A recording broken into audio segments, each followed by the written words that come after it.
உமது வேண்டு அவருக்கு எதுமையோ மக்களை கூட்டுகிறது. அவருள்ள விரும்பியதை அவருக்கு தந்தது. தந்தை மகன் தூயாவே பெயராலே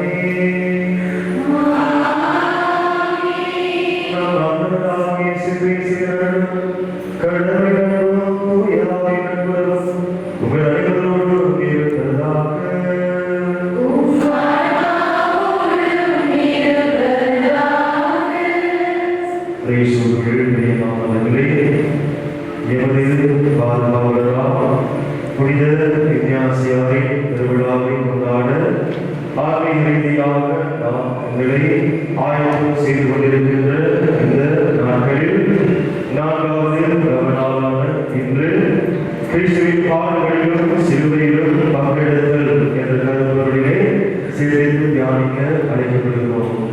அன்புக்குரியவர்களே, கிறிஸ்தவ வாழ்வு என்பதில் சிலுவைகளோடு தான் நாம் பயணம் செய்கின்ற ஒரு வாழ்வாக இருக்கிறது. அதாவது சிலுவையோடு தான் நாங்கள் ஆண்டவருடைய வானம் செல்ல வேண்டும். பல விதமான கஷ்டங்கள், துன்பங்கள், கவலைகள், வேதனைகள் அனைத்தையும் நாங்கள் ஏற்றுக்கொண்டுதான் இந்த ஆண்டவர் இயேசுவினுடைய பாதையிலே செல்ல அறிவிக்கிறோம். எனவே நாளிலே நாங்கள் ஆண்டவரிடம் எங்களை முழுவதுமாக ஒப்புக்கொடுப்போம். இந்த கிறிஸ்தவ வாழ்வில் எங்களுடைய பயணங்களில் வரக்கூடிய ஒவ்வொரு சிலுவைகளையும் ஒவ்வொரு பாடுகளையும் நாங்கள் எதிர்கொள்ளக்கூடிய சக்தியை, பலத்தை ஆண்டவர் ஒவ்வொருவருக்கும் நிறைவாக ஒளிந்திருக்கிறது என்று நிகழ்வாரின் வழியிலே திருப்பதியை சிறந்திருக்கின்ற மகிழ்ச்சியை இறைவர்கள் ஒவ்வொருவருக்காகவும் அவர்களுடைய வருவதற்காகவும் இவ்வழியிலே ஆண்டவரை நோக்கி விருப்பமாக சகோதர சகோதரிகளை தூய மனிதர்களின் பாவங்களை நினைத்து ஆண்டவரிடத்தில் மனதில் மன்னிக்கிறோம்.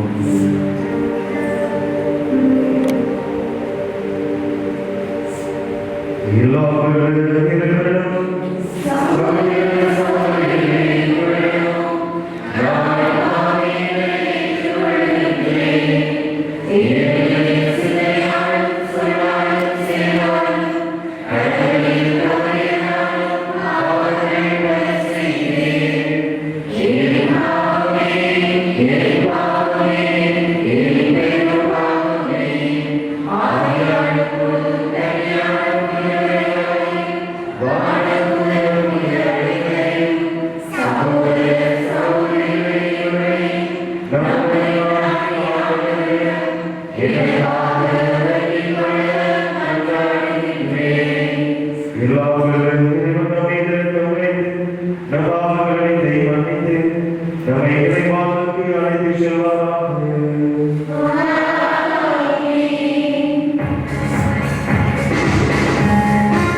எசாயா நூலிலிருந்து வாசகம்.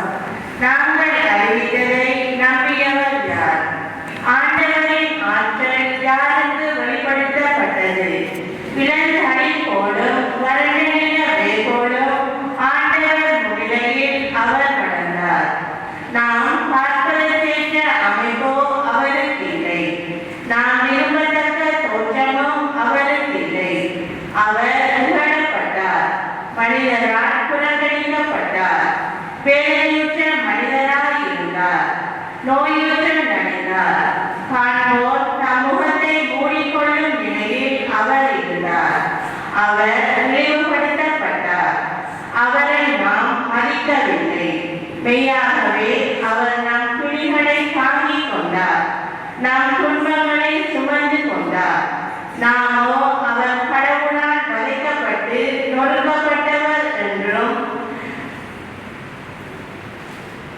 சிறுமைப்படுத்தப்பட்டவர் என்றும் எண்ணினோம்.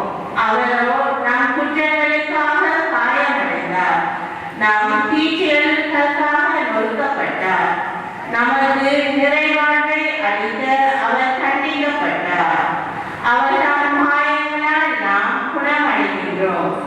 ஆடுகளை போல நாம் அனைவரும் வழி தவறி அடைந்தோம், நாம் எல்லாரும் நம் வழியே நடந்தோம்.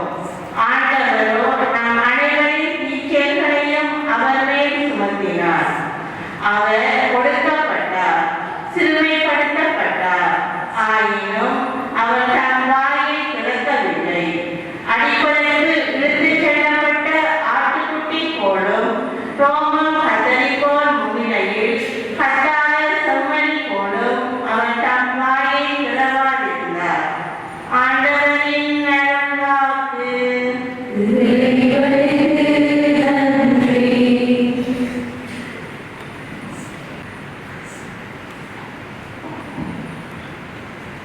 பல்லவியாக அனைவரும் என் நிறைவா ஏன் நீ கைவிட்டு, என் நிறைவா ஏன் நீ கைவிட்டே, என் நிறைவா ஏன் நீ கைவிட்டே, என் நிறைவா ஏன் நீ கைவிட்டே. என்னை காப்பாற்றாமல் நான் தேடி சொல்வதை கேளாமலும் ஏன் தொலைவில் இருக்கின்றேன்.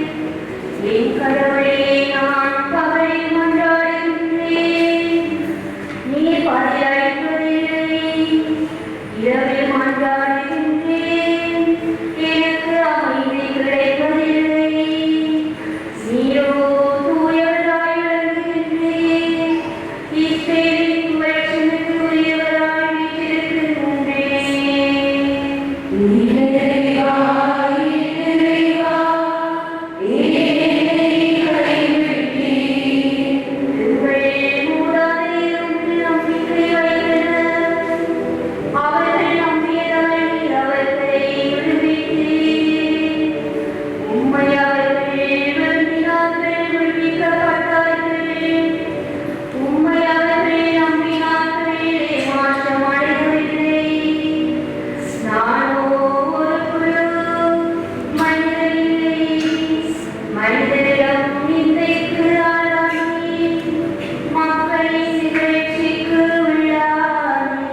வாக்குறுதியை நற்செய்தியிலிருந்து வாசகம். ஆண்டவரே மாட்சி உமக்கே.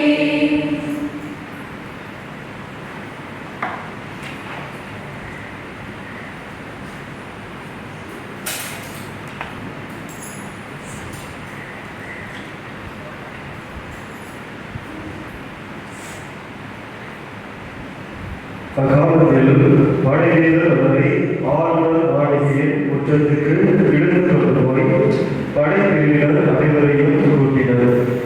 அவர்கள் சென்ற ஆடையை உடைத்தனர். ஒரு முள்முடி நீ அவர்களுக்கு சூட்டி யூதரின் அரசை வாழ் என்று அவரை வாழ்த்து தொடங்கினர். மேலும் கோலால் அவர் தலையில் அடித்து அவர் மீது கூப்பி முழங்கால் அடித்து அவரை வணங்கினர். அவரை இளநடம் செய்ததே செல்வத ஆடையை அகற்றிவிட்டு அவருடைய ஆடைகளை அணிவித்து அவரை சிலுவையில் அறைவதற்காக வெளியே கூட்டிச் சென்றனர். அப்பொழுது அலெக்சாண்டர் ரூ ஆகியோரின் தந்தையான சீரேனை சேர்ந்த சீமோன் என்பவர் வயல்வெளியிலிருந்து வந்து கொண்டிருந்தார். படை வீரர்கள் இயேசுவின் சிலுவையை சுமக்கும்படி அவரை கட்டாயப்படுத்தினார்கள். அவர்கள் மற்ற யோகிகளிடம் என பொருட்களும் கொள்கொள்ளாமல் இயேசுவை கொண்டு சென்றார்கள். அங்கே அவர்களுக்கு வெள்ளை கோலம் கலந்த திராட்சை ரசத்தை குடிக்க கொடுத்தார்கள். ஆனால் அவர் அதை பெற்றுக் கொள்ளவில்லை. பிறகு அவர்கள் அவரை சிலுவையில் அறைந்தார்கள். குழுக்கள் முறையில் யாருக்கு எது என்று பார்த்து அவருடைய ஆடைகளை தங்களுக்குள் பங்கிட்டுக் கொண்டார்கள். அவரை சிலுவையில் அறைந்த போது காலை 9 மணி. அவரது மரணத்திற்கான காரணத்தை அறிவிக்க யூதரின் அரசர் என்று அவர்கள் எழுதி வைத்தார்கள். அவருடைய வடபுறம் ஒருவரும் இடப்புறம் ஒருவருமாக 2 கல்வர்களை அவருடைய சிலுவையில் அறைந்தார்கள். அவருடைய சென்றவர்கள் தங்கள் கருத்தை அசைத்து, ஆகா, திருக்கோவிலை பிடித்து 3 நாளில் கட்டி எழுப்புகிறவனே, சிலுவையிலிருந்து இறங்கி உண்மையை விடுவித்துக் கொண்டு அவரை படைத்து வைத்தார்கள். அவ்வாறு தலைமை குழுக்கள் மறைமுக அறிஞர்களுடன் சேர்ந்து அவரை ஏளனம் செய்து பிறரை விடுவித்தால் தன்னையை விடுவிக்க முடியவில்லை என்று தங்களுக்கிடையே பேசிக் கொண்டார்கள். அவர்கள் இஸ்ரவேலின் அரசனாகிய மெசியா இப்போது சிலுவையிலிருந்து இறங்கி வரட்டும், அப்போது நாங்கள் கண்டு நம்புவோம் என்றார்கள். அவரோடு சிலுவை அறையப்பட்டிருந்தவர்கள் அவரை இகழ்ந்தார்கள். கிறிஸ்துவுக்கு நற்செய்தி. கிறிஸ்துவே உமக்கு புகழ்.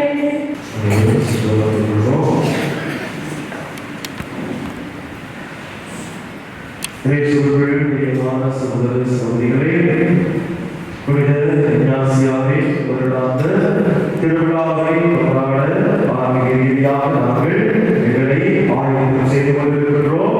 இன்றைய நாளிலே 4வது உடன்படிக்கையிலே கிறிஸ்துவின் பாடுகளிலும் சிலுவையிலும் பங்கெடுத்தல் என்ற கருத்தொழில் சிந்திக்க தியானிக்க அழைத்திருக்கிறோம். இந்த தலைப்புகள் அனைத்தையும் நான் பார்த்தவுடனே எனக்குள்ளே ஒரு கேள்வி, ஏன் ஃபாதர் இவ்வாறான தலைப்புகளை தெரிவு செய்திருக்கிறார்? என்ன காரணம்? அதாவது திருக்குடும்பம் ஆண்டில் பயணம் செய்து கொண்டிருக்கிறதா? ஏன் இந்த தலைப்புகள் குடும்பத்தோடு சம்பந்தப்படாததாக இருக்கிறது என்ற ஒரு கேள்வி என் உள்ளத்தில் எழுந்தபோது நான் திருப்பதிக்கு முன்பாக அருட்தந்தையோடு உரையாடி கொண்டிருக்கும் அந்த கேள்வியை அவரிடம் எழுதினேன். அதற்கு அருட்தந்தை அவர்கள் கூறிய பதில், இங்கே கொடுக்கப்பட்டிருக்கிற தலைப்புகள் அனைத்தும் புனித இக்னாசியாவின் ஆன்மீக வாழ்வின் படிப்பினைகளை கொண்டதாக இருக்கிறது. இவை அனைத்தும் அவருடைய வாழ்வோடு ஒன்றித்து இருக்கின்றதாக இருக்கிறது என்று சொல்லி அருட்தந்தை அவர்கள் கூறினார். அதாவது இயேசு கிறிஸ்து மீது ஆழமான தனிப்பட்ட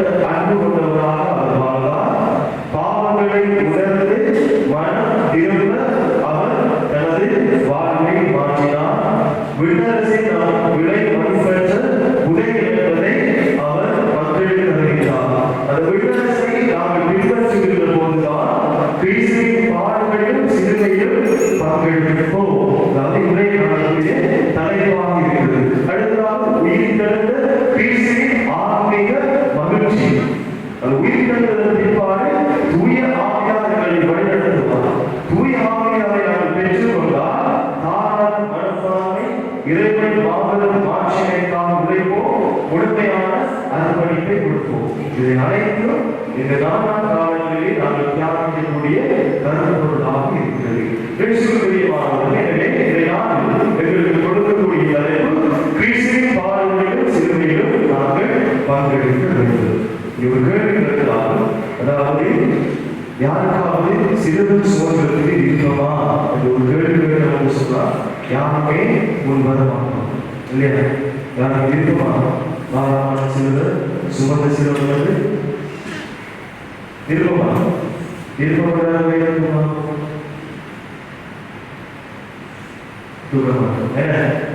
ஏன்னு சொன்னா எங்களுக்கு விருப்பம் இல்லை. அதாவது கஷ்டம், துன்பம், வேதனை இல்லையா? இவை அனைவருடைய வாழ்க்கையில வரணும்னு சொன்னா யாருமே நாங்கள் விருப்பமாட்டோம். ஏன் பாவம், ஏன் சேவை, ஏன் கஷ்டம் எங்களுடைய வாழ்க்கையில் வர வேண்டும். இந்த யாரை நாங்கள் பார்க்கின்ற போது இந்த உலகங்களை பார்த்து சில கேள்விகளை கேட்கலாம். நாங்கள் சந்தோஷமாக தானே வாழ வேண்டும், ஏன் பிரச்சனையோடு வாழ வேண்டும், ஏன் நாங்கள் கஷ்டப்பட வேண்டும், ஏன் வாழ்க்கையில் துன்பங்கள் வர வேண்டும் என்று சொல்லி நாங்கள் கேட்பது உலகம் அவ்வாறுதான் பேசிக் கொண்டிருக்கிறது. ஏன் நாங்கள் கஷ்டப்படுகிறோம், ஏன் போராட்டம், ஏன் கவலை, மகிழ்ச்சியாக நாங்கள் வாழலாம் தான் என்று சொல்லி ஒரு கேள்வியை உலகம் கேட்டுக் கொண்டே இருக்கிறது. அன்புக்குரியவர்களே, ஆனால் ஆண்டவர் இயேசு சொல்லுகிறார், என்னை பின்பற்ற விரும்பும் எவரும் தன்னலம் துறந்து தாம் சிலுவையை தூக்கிக் கொண்டு என்னை பின்பற்றது. எனக்கு மிகப்பெரிய வரணும் என்று சொன்னா, என்னுடைய வாழணும் என்று சொன்னா தன்னலம் துறக்கணும். அதாவது உங்களை நீங்கள் முழுமையாக துறக்க வேண்டும், அர்ப்பணிக்க வேண்டும். அந்த அர்ப்பணிப்போடு சிலுவையை சுமந்து கொண்டுதான் நீங்கள் எப்பவுமே வர வேண்டும். சிலுவை இல்லாமல் யாருமே எப்பினால் வர முடியாது. மாணவர்களே, அப்படியெல்லாம் மாணவர்களை கஷ்டப்பட வாய்க்கிறார்கள். கஷ்டத்தோடு தான் நீங்கள் வாழணும். இந்த கிறிஸ்தவ வாழ்வு கடினமான வாழ்வு, கஷ்டம் இல்லாத வாழ்வு இல்லை. கஷ்டப்பட வாய்க்கிறது மாணவர்களே, அவ்வாறு இல்லை. அவர் சொல்வது, முதலில் நான் சிலுவையை சுமந்து காட்டினேன், அந்த சிலுவையை நான் சுமந்து சென்றேன். இப்போது நீ சுமந்து அழைக்கப்படுகிறார், உன்னோடு சேர்ந்து நானும் அந்த சிலுவையை சுமந்தேன். அதாவது சுமை சுமந்து சுமந்திருப்பவர்களே எல்லோரும் என்னிடம் வாருங்கள், நான் உங்களுக்கு கற்றுக் கொடுக்கிறேன். எவ்வாறு நீங்கள் சிலுவையை சுமக்க வேண்டும் என்று சொல்லி நான் உங்களுக்கு கற்றுக் கொடுக்கிறேன். கிறிஸ்துவின் பாடு முதலாவது. அதாவது எசாயா புத்தகத்தில் நாங்கள் பார்க்கிறோம், நாம் குற்றங்களுக்காக அவர் காயப்பட்டார், நாம் குற்றங்களுக்காக அவர் தண்டிக்கப்பட்டார். முதல் அவர் தண்டிக்கப்பட்டார், அவர் சிலுவை சுமந்தார். அன்புக்குரியவர்களே, இயேசுவின் பாடுகளின் நிலை 3 விதமாக உங்களுக்கு கொடுக்கப்படுகிறது. முதலாவது உடல் பாடு. உடலளவில் அவர் கஷ்டப்பட்டார், உடலளவில் அவர் வேதனைப்பட்டார். அதாவது சமூகங்கள் அவருக்கு கொடுக்கப்பட்டது, முள்முடி அவருடைய தலையிலே வைக்கப்பட்டது, ஆணிகள் உடல்களை துளைத்தது, சிலுவையை அவர் சுமந்து சென்றார். எனவே ஒரு மனிதர் இவ்வளவு கஷ்டங்களையும் துன்பங்களை எவ்வாறு தாங்கிக் கொண்டார் என்று சொல்லுகின்ற போது ஆண்டவர் இயேசு உடலளவில் கஷ்டப்பட்டார், பாரமான சிலுவையை சுமந்தார், சமூகங்களை வாங்கினார். எனவே கிறிஸ்துவின் பாடு என்று நாம் பார்க்கின்ற போது ஆண்டவர் இயேசு உடலளவில் கஷ்டப்பட்டார். அடுத்ததாக உள்ளத்தளவிலும் அவர் கஷ்டப்பட்டார். நான் தேர்ந்தெடுத்த சீடர்கள் அவருக்கு ஒரு கஷ்டம் வருகின்ற போது அவரை கல்வர்கள், அவர்கள் படை வீரர்கள் அவரை சிறைப்பிடிக்கின்ற போது எல்லோரும் அவரை விட்டு சென்று விட்டார்கள். ஏன் நீ பாதை மீது எதிர் அவரை தடுப்பேன் என்று சொல்லி அழைத்த பேரும் கூட ஆண்டவர் இயேசுவை வரவேற்றார் இல்லையா? எங்களுடைய உறவினர்கள், எங்களுடைய குடும்பத்தில் இருக்கிறவங்க எங்களை இப்படி குற்றம் சாட்டி அல்லது வழிமுறைத்து எங்களை வேதனை செய்தால் எங்களுடைய மனம் எவ்வாறு இருக்கிறது? மன வேதனைப்படும். அந்த வேதனையை ஆண்டவர் இயேசு நிச்சயமாக அனுமதித்திருப்பார். அதாவது நான் தெரிந்த சில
வீடுகள் கூட நாங்கள் எங்களுடைய நேரங்களை நாங்கள் தியானம் செய்ய மாட்டோம். திருப்படிக்கு போகணும், சுகமான சொல்லணும், ஆன்மீக காரியங்கள் நாங்கள் ஈடுபடணும் என்று சொல்லி எங்களுடைய நேரங்களை நாங்கள் தியானம் செய்வது மிக குறைவாக இருக்கிறது. ஏன் எங்களுடைய குடும்பத்தில் நாங்கள் எங்களுடைய குடும்பத்தில் இருக்கிறவங்களோட உரையாடுவதற்கு கூட எங்களுக்கு நேரம் இல்லாமல் இருக்கிறது. எதற்கு நேரம் கொடுக்கணும் கூட, எதற்கு நேரம் கொடுக்கணும் கூட என்னது என்னது தெரியுமா? அதுக்கு விட வந்து அந்த கேள்வி மட்டும் ஒரு குயிக்கா விட வந்தது. அதிகமான நேரங்கள் நாங்கள் அதுக்கு தான் கொடுத்து கொண்டிருக்கிறோம். வீட்டில் இருக்கிறவங்களுக்கு கூட நேரம் கொடுக்கிறோம். தியாகம் செய்வதற்கு கடினமாக இருந்து கொண்டிருக்கிறது இல்லையா? காலையில் எழுந்த உடனே எங்களோட போன நாங்கள் எடுத்து குட் மார்னிங் என்று சொல்லி ஸ்டேட்டஸ் போடுவோம். இல்லாட்டி ஃபேஸ்புக்கில் நாங்கள் ஒரு இமேஜ் வந்து போட்டு குட் மார்னிங் வார்த்தை இறைவார்த்தை எல்லாம் ஒரு கட்டுரைலாம் போட்டு எல்லாத்தையும் போட்டுருவோம். ஆனால் வீட்டு பக்கத்தில் இருக்கிறவங்களுக்கு ஒரு புன்னகையோடு good morning have a nice day அப்படி சொல்லியிருக்கலாம். ஆனால் போன இருக்கிற எல்லாருக்கும் குட் மார்னிங் போட்டுடுவோம். வீட்டில் பக்கத்தில் இருக்கிறவங்களுக்கு போடுவோம்.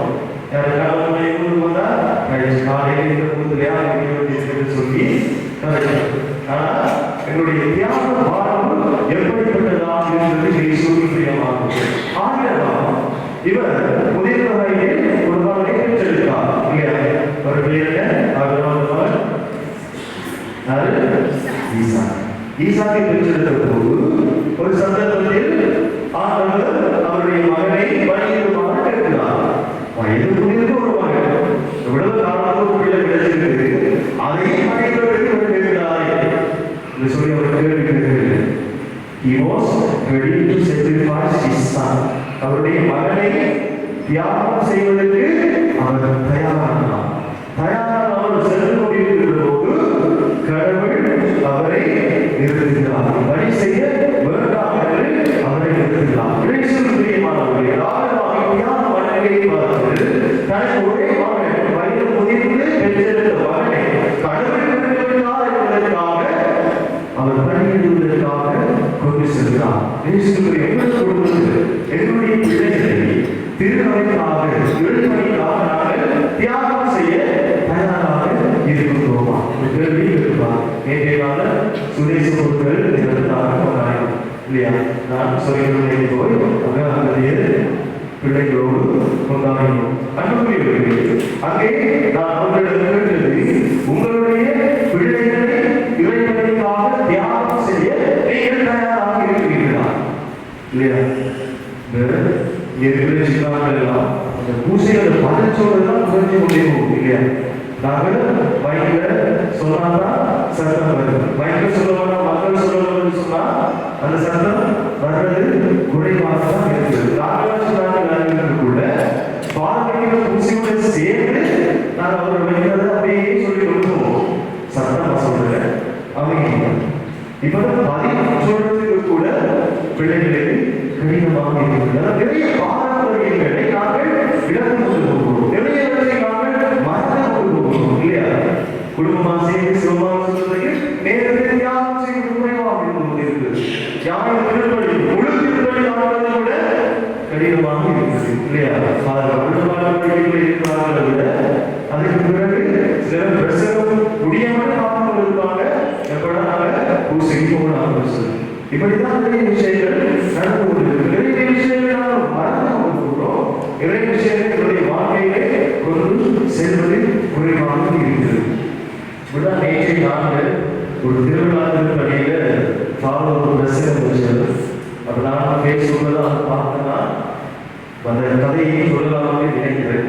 சில பேருக்கு போயிருந்தால் திருவிழாவில் தெரிஞ்சு அவர் சொன்ன கதை எனக்கு கொஞ்சம் கேட்கறதுக்கு நல்ல மக்களை சொல்லலாம் யோசிக்கிறது. என்ன சொன்ன ஒரு மக்கள் ஒரு ஃபாதர் வயசு போன ஃபாதர் இல்லையா? பிரசிடென்ட் வச்சா வயசு போன ஃபாதர் என்ன செய்வாங்க? கேட்கறதுக்கும் மனசா கேள்விங்களா இல்லாத இவருக்கு எதுக்கு தேவையில்லாத வயசு போன காலத்தில் ரிட்டையர் ஆகிட்டு இருக்கிறாங்க. என்னதுக்கு அவங்களோட இது என்று சொல்லி நாங்கள்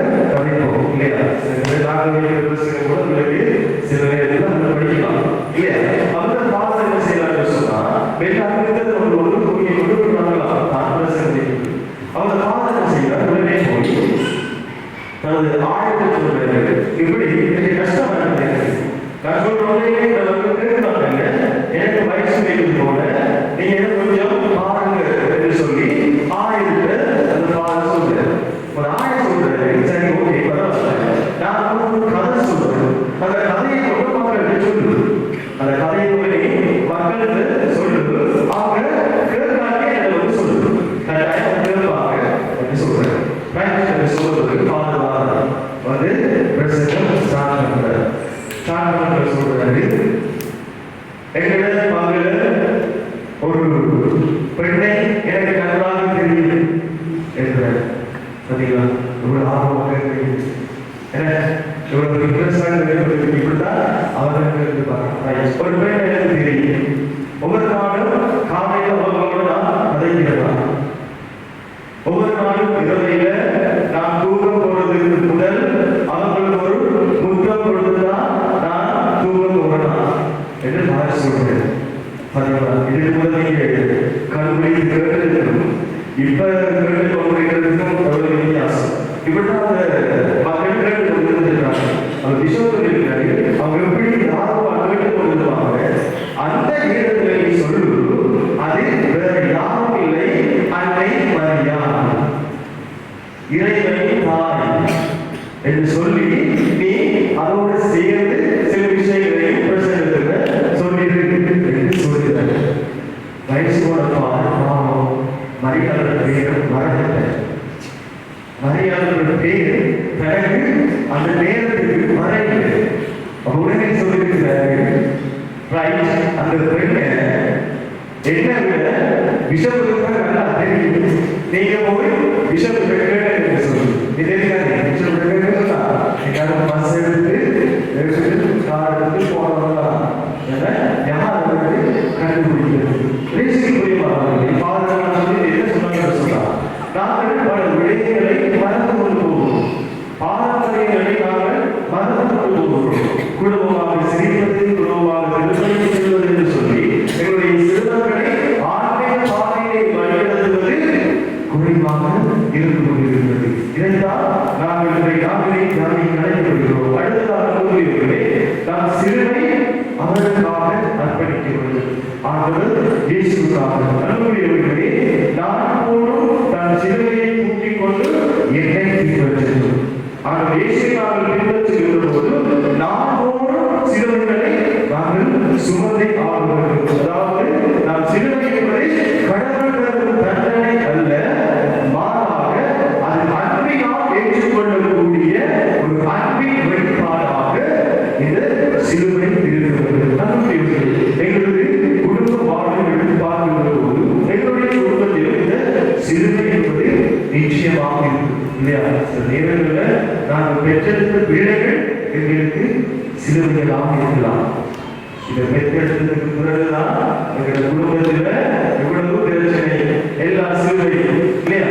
சில நேரத்தில் சொல்லுவோம், கடவுள் சொல்லலாம், இவனை கைவிட்டதுக்கு பிறகுதான் எனக்கு பெரும் பாராட்டு, பெரும் மனைவி சொல்லலாம், கடவுளை பார்த்து இவரை கைவிட்டதுக்கு பிறகுதான் பெரிய கஷ்டமானது சொல்லி எங்களுடைய குடும்பத்தில் இருக்கக்கூடியவர்களை கூட நாங்கள் சிலுவையாக எண்ணி வாழ்ந்து கொண்டிருக்கிறோம். அன்புக்குரியவர்களே, நாங்கள் இந்த சிலுவையை ஒரு சுமையாக எடுத்துக் கொள்ளாமல் அதை அன்பின் வெளிப்பாடாக கடவுள் கொடுக்கின்ற ஒரு கொடையாக நாங்கள் அதை ஏற்றுக்கொள்ள வேண்டும்.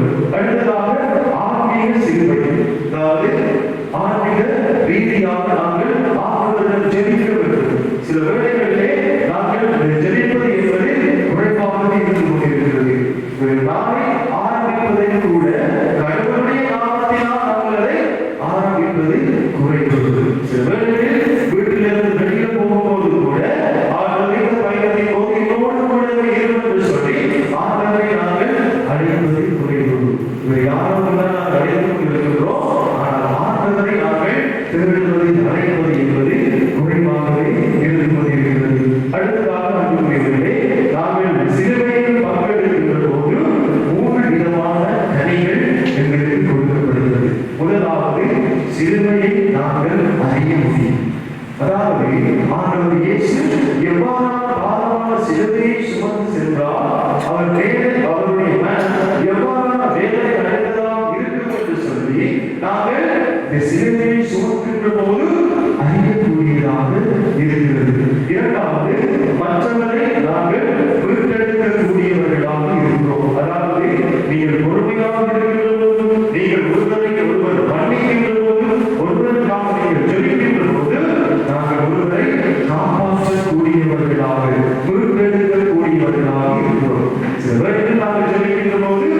இல்லையா?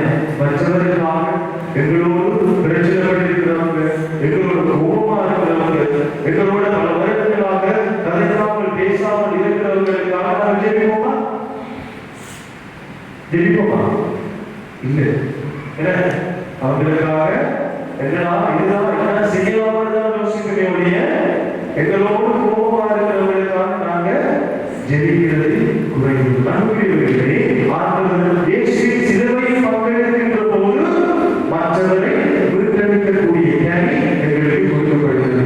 மூன்றாவதாக உயிர்த்தெழுதல் என்பது உறுதியாக எங்களுக்கு வெளிப்படுகிறது. நண்பர்களே, அவருடைய குடும்பத்தில் பங்கு பெறுவர் அவருடைய ஆட்சியில் பங்கு பெறுகிறார். நண்பர்களே, சிலுவைக்கு கல்வாரிக்கு பின்தான் உயிர்த்தெழுதல். எனவே சிலுவை என்பது முடிவு அல்ல. சிலுவையோடு நாங்கள் கல்வாரியோடு பயணம் செய்கின்ற போது, அந்த கல்வாரியிலே நாங்கள் ஆண்டவர் இயேசுவோடு பங்கெடுக்கின்ற போது கல்வாரிக்கு உயிர்த்தெழுதல் இருக்கிறது என்பதை ஆண்டவருடைய உயிர்த்தெழுதல் எங்களுக்கு கொடுக்கப்படுகிறது. எனவே கிறிஸ்துவுக்குள் பிரியமான சகோதர சகோதரிகளே, நாங்கள் ஆண்டவர் இயேசுவினுடைய சிலுவையில் பங்கெடுக்கின்ற பிள்ளைகளாக வாழ யாருமே அழைக்கப்படுகிறோம். கிறிஸ்தவர்களாக பயணம் செய்து கொண்டிருக்கிறதால் பலவிதமான சிலுவைகளை பாடுகளை நாங்கள் சுமந்தே செல்ல வேண்டும். எனவே அந்த சிலுவைகளை நாங்கள் ஆழ்ந்த மனதோடு அன்போடு கனிவோடு ஏற்றுக்கொண்டவர்களாக இறைவனின் அன்பு, இறைவனின் வழிநடத்துதல், இறைவனின் துணை எங்களுக்கு எப்போதும் இருக்க வேண்டும் என்று ஒரு வழியிலே ஆண்டவரை நோக்கி உருவமாக கொண்டாடுவோம். ஆமென். இப்பொழுது நாம் எழுந்திருந்து இவன் விட்டவர்களை நம்பிக்கையோடு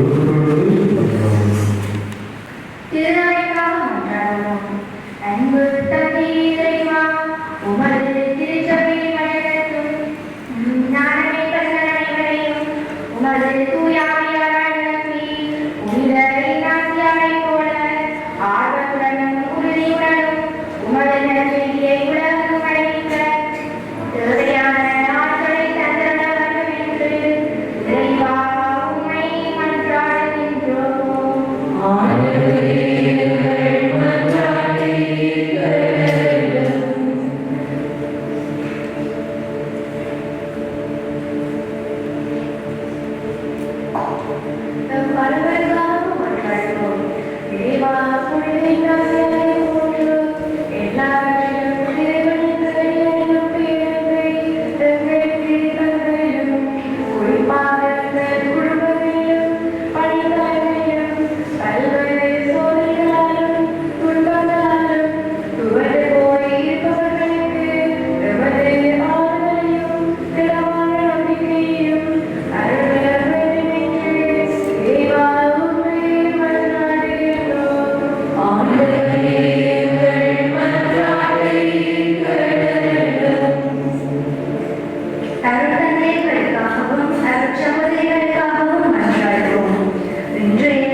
இதை நாளும் திருப்பலியை நான் பங்கு கொள்வேன் சந்தர்ப்பத்தை எங்களுக்கு கொடுத்திருக்கிறேன். அதற்காக உங்களுக்கு நன்றி கூறுகிறோம்.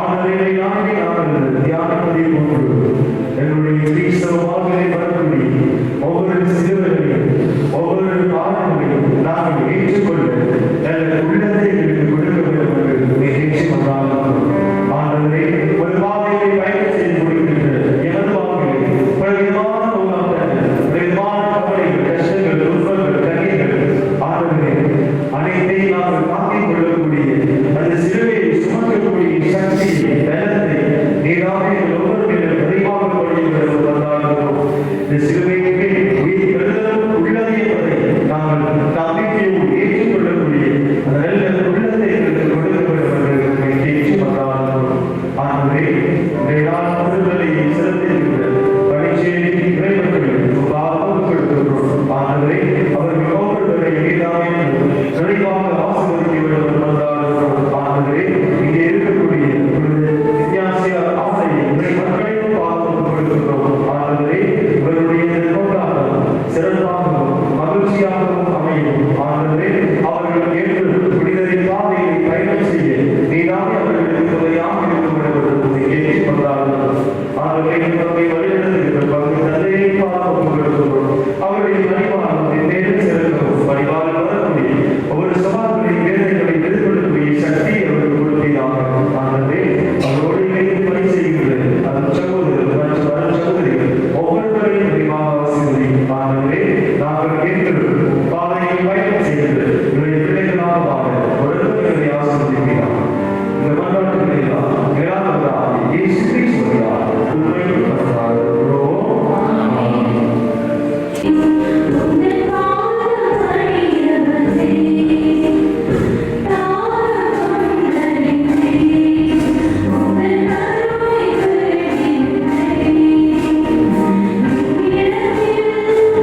you.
எங்கள் திருத்தந்தை 14ஆம் யோவான் அப்போஸ்தலரை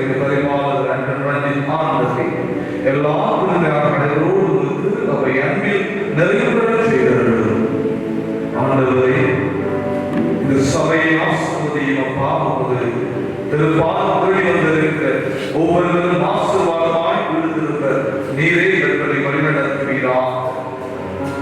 விதமாக பணிச்சேரி இறைவர்களை ஆசீர்வதியும் ஆண்டவரை தந்தை ஆசீர்வாதமாய் இருக்கும்படி இவரை வழிநடத்துவீர்கள். ஒவ்வொரு மகனும் மகளும் இறைவனுடைய ஆசையை நிறைவாக பெறும்படி செய்தருளும் ஆண்டவரை. இருதயத்தில் மகிழ்ச்சியினால் நிறைந்திருக்கிறது. எங்களிடத்திலே ஜெபம் கேட்க நிற்கிற ஒவ்வொரு பிள்ளைகளையும் நாங்கள் ஒப்புக் கொடுத்து ஜெபிக்கிறோம் ஆண்டவரை. யாரெல்லாம் எங்களிடத்தில் ஜெப விசேட தேவைகளை ஒப்புக் கொடுத்திருக்கிறார்கள் அந்த பிள்ளைகள் மீது உடைய கரம் வைக்கப்படுவதாக, விடுதலையும் சுகத்தையும் அவர்கள் பெற்றுக் கொள்வார்களாக. யாரெல்லாம் நாங்கள் ஜெபிப்போம் என்று வாக்கு கொடுத்திருக்கிறோமோ அந்த பிள்ளைகளை வழிநடத்த வேண்டும் ஆண்டவரை. உங்களுடைய அன்பை அவர்கள் கண்டு கொள்ளட்டும். இங்கு வந்து உங்களுடைய பிள்ளைகளுடைய இருதயங்கள் மகிழ்ச்சியினால் நிறைந்திருக்கும் ஆண்டவர். வேதனையும் கவலையும் துக்கத்தோடு இருக்கிறவர்கள் உங்களுடைய அன்பினால் நிறைந்திருப்பார்களா.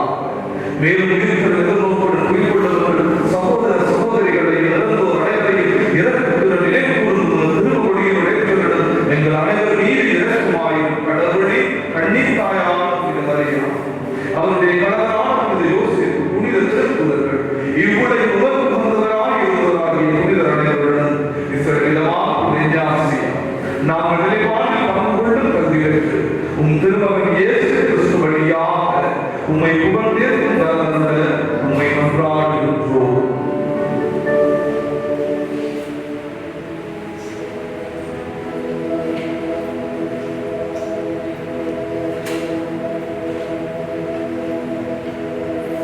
இவர் வழியாக இவரோடு எல்லாம் தந்தையே தூயராயாருக்கு எல்லாம் மாற்றியும் என்று உனக்கு உரியதே.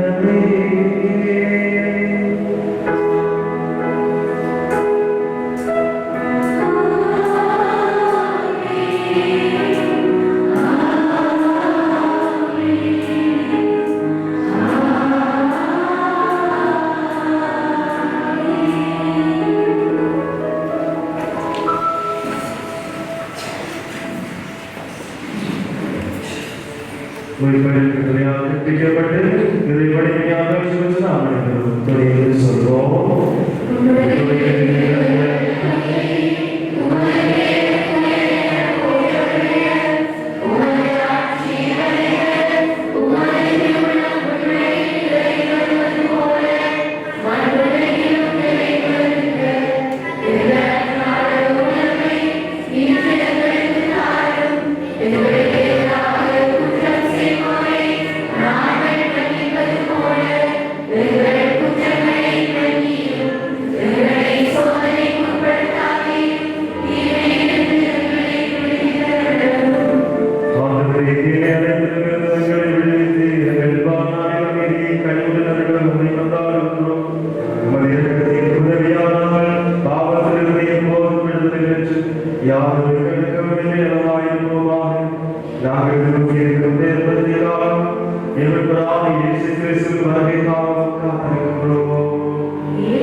ஆண்டவருடைய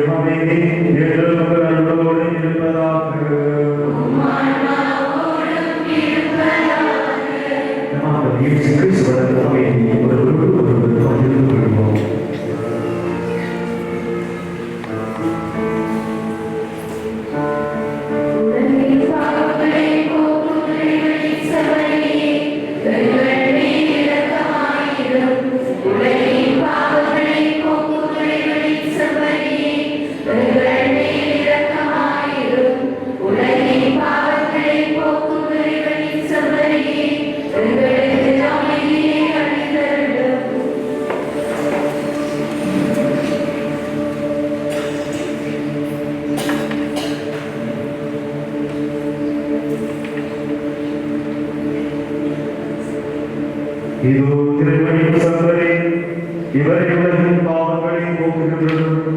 செம்மறி விருந்துக்கு அருள் பெற்ற அனைவரும் பெருமை பெற்றோர்.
பின்னுக்கு போங்க ஒரு நிமிஷம்.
இயேசு கிறிஸ்துவின் வாக்குறுதிகளுக்கு நாங்கள் தகுதியுள்ளவர்களாய் இருக்கும்படியாக